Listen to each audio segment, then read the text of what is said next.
2026 தேர்தலுக்கான கழக படையை கட்டமைக்கும் பணியை துவங்கினார் கழக இளம் தலைவர் உதயநிதி ஸ்டாலின்.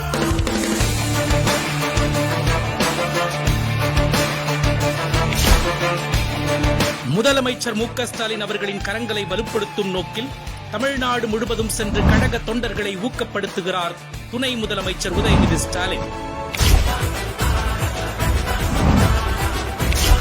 நாம சந்திச்ச 2024 நாடாளுமன்ற தேர்தல் கிட்டத்தட்ட ஒரு செமிஃபைனல்ஸ் தான். அதில் ஜெயிச்சிட்டோம்.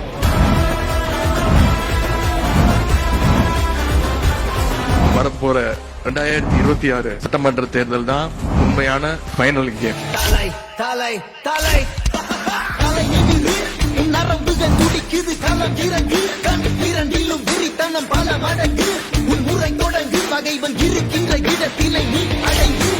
ஓரணியில் தமிழ்நாடு முன்னெடுப்பில் சிறப்பாக செயல்பட்ட கழக உடன்பிறப்புகளை கௌரவிக்கிறார்.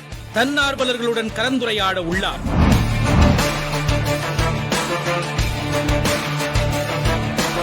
கழக உடன்பிறப்புகள் அனைவரின் கருத்துக்களையும் கேட்டு அனைவரின் குரலுக்கும் செவிமடுக்கிறார் கழக இளம் தலைவர் உதயநிதி ஸ்டாலின் அவர்கள். கழக ஆட்சியை மீண்டும் அமைத்து சாதனை படைப்போம். அந்த ஃபைனல்ல நாம ஜெயிச்சாக வேண்டும்.